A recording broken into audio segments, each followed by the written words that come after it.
नमस्कार, मैं जनता श्री ओम गौतम। उत्तर प्रदेश सरकार ने जिस तरीके से संभल हिंसा के दोषियों के खिलाफ कार्रवाई करना शुरू किया है, 100 से ज्यादा लोग पकड़े गए हैं। उत्तर प्रदेश के मुख्यमंत्री योगी आदित्यनाथ ने विधानसभा में भी स्पष्ट कर दिया है कि अभी जितने पकड़े गए हैं उसके अलावा कोई भी बच नहीं पाएगा।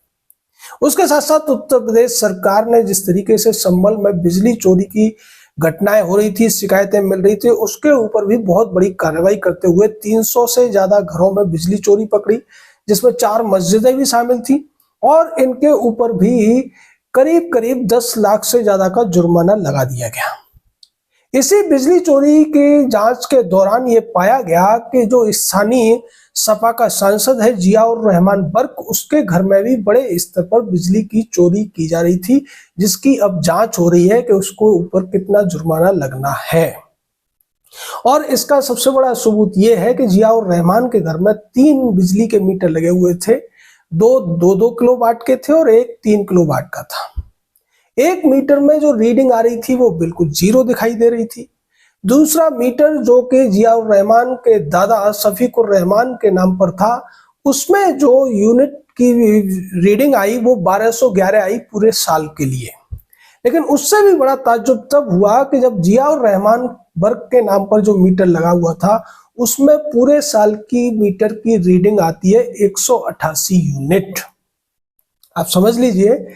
कि जो सामान्य तौर पर बीपीएल वाले घर होते हैं उनमें भी सालाना 1200 यूनिट से ज्यादा की खपत हो जाती है। 100 यूनिट से ज्यादा खपत तो नॉर्मली मामूली घरों में हो जाती है, लेकिन जियाउर रहमान जिसके घर में एसी से लेकर तमाम बिजली के उपकरण भी लगे हुए दिखे, सैकड़ों लाइटें लगी दिखी, दर्जनों पंखे भी लगे हुए थे, कई एसी भी लगे हुए थे, बिजली की रॉड भी चल रही थी, टीवी से लेकर हर इलेक्ट्रॉनिक आइटम वहां उपस्थित था। उसके बावजूद अगर दोनों ही बिलों को लगा लिया जाए तब भी ये जो आंकड़ा है ये 14-15 हजार रुपए का बैठता है सालाना का।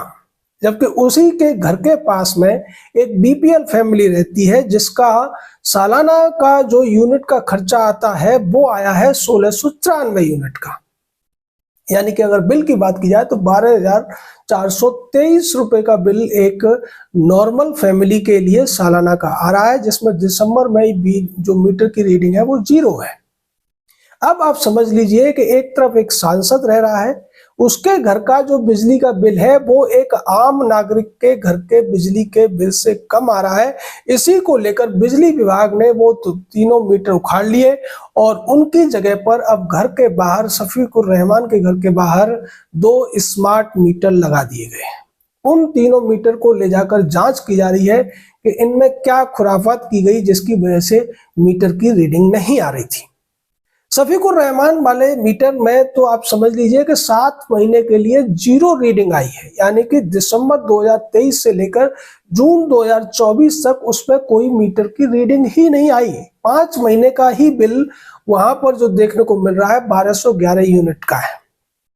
और अगर शफीकुर रहमान के बाद जियाउर रहमान के नाम वाले मीटर की बात की जाए तो उसमें भी पिछले जुलाई से लेकर नवंबर तक कोई मीटर की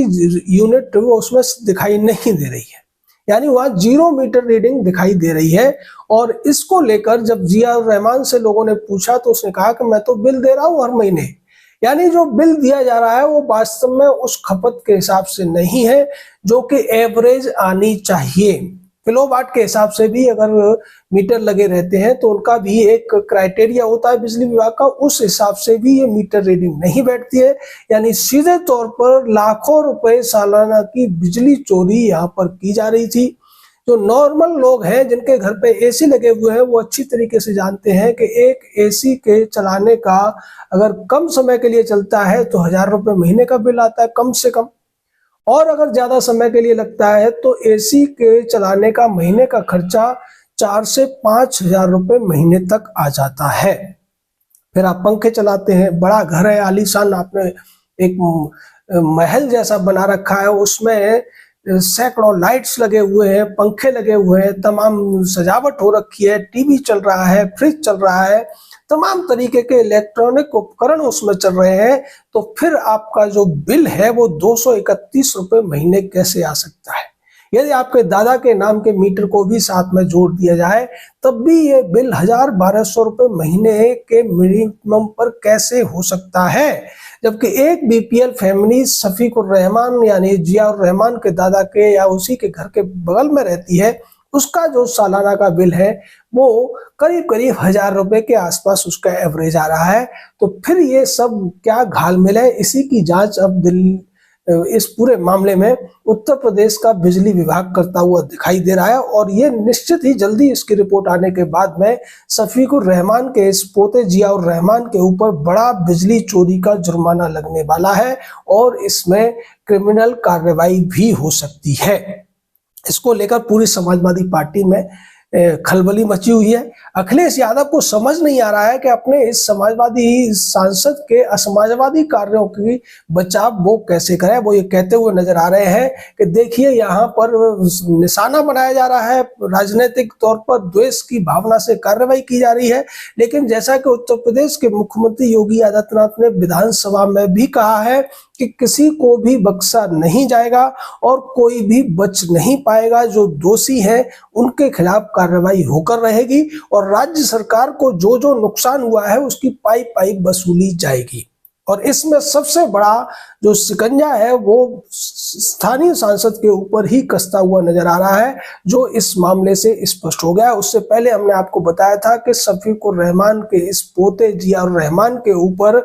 जो स्थानीय प्रशासन है उसने एक नोटिस भी भेज दिया है और 15 दिन के अंदर अवैध कब्जे हटाने की बात कही गई है। अगर वो अवैध कब्जों को नहीं हटाते हैं तो उनके घर पर बुलडोजर भी चलेगा और इसको लेकर एक हफ्ता तो बीत ही चुका है, यानी एक हफ्ते के अंदर अब जियाउर रहमान के घर पर बुलडोजर भी चलने वाला है। साथ ही साथ जब इसी मामले में तमाम पत्रकारों ने जियाउर रहमान से बात करने की कोशिश की तो वो जवाब देते नहीं बन रहा था उनसे और वो ये कह रहे थे कि मैं तो हर महीने बिजली का बिल चुकाता हूं। लेकिन ये नॉर्मल सी बात है कि आदमी जितने उपकरण इस्तेमाल करेगा बिजली का बिल उतना ही ज्यादा आएगा, लेकिन यहाँ उल्टा होता हुआ दिखाई दे रहा है। इतने सारे उपकरण चलाने के बावजूद यहाँ बिजली का बिल ही नहीं आ रहा है। क्या उन्होंने स्थानीय बिजली कर्मचारियों से सेटिंग कर रखी थी या मीटर में छेड़छाड़ कर रखी थी या दूसरी केबल लगा रखी थी? ये सारे मामले की अब जांच हो रही है और इसकी जो मार है, उसका जो दंड है वो निश्चित तौर पर जियाउर रहमान को चुकाना पड़ेगा और समाजवादी पार्टी एक बार फिर से विक्टिम कार्ड खेलती हुई नजर आएगी, जैसा कि वो पत्थरबाजों के ऊपर खेलती नजर आ रही है। उन्हें निर्दोष बताने की कोशिश कर रही है, उन्हें पीड़ित बताने की कोशिश कर रही है और उसको लेकर कांग्रेस पार्टी भी उसकी हाँ में हाँ मिलाती हुई दिख रही है। लेकिन ये सोशल मीडिया का जमाना है, यहाँ कोई बात छुप नहीं सकती है। तमाम वीडियो फुटेज सामने आ चुके हैं। वो वीडियो फुटेज भी है जब पहले दिन सर्वे हो रहा था तो जियाउर रहमान वर्क किस तरीके से सर्वे करने वालों को रोक रहे थे और उन्हें सर्वे पूरी तरह से नहीं करने दिया था। उनको हूट किया गया, नारेबाजी कराई गई और उनकी रिकॉर्डिंग तब करने की कोशिश की गई और बाद में जब वो वहां नहीं थे तो उनके समर्थकों ने किस तरीके से हजारों की संख्या में इकट्ठे होकर पत्थरबाजी की, पुलिस पर हमला किया और गोलीबारी भी की। उसी गोलीबारी के तहत 5 लोगों की मौत हुई, जिसमें से 1-2 तो बिना गोली के मरे हैं, उनके शरीर से कोई गोली नहीं पाई गई। उसके बावजूद ये बताया गया, ये कहा गया और ये दावा किया गया कि ये पुलिस की गोली से मरे, जबकि बाद में पता चला कि वहां पर पाकिस्तान और अमेरिका जैसे देशों से आए हुए कारतूस के खोखे मिले, जो निश्चित तौर पर इन्हीं पत्थरबाजों के द्वारा चलाई गई गोलियों के सबूत थे। इस पूरे मामले में फोरेंसिक जांच भी हो रही है, तमाम आरोपी पकड़े जा रहे हैं और ये भी निश्चित हो गया है कि अब यहाँ का जो सांसद है जिसकी वजह से ये सारा का सारा बखेड़ा या उपद्रव हुआ है, वो भी पूरी तरीके से पुलिस के शिकंजे में फंसता हुआ नजर आ रहा है। जय हिंद, जय भारत।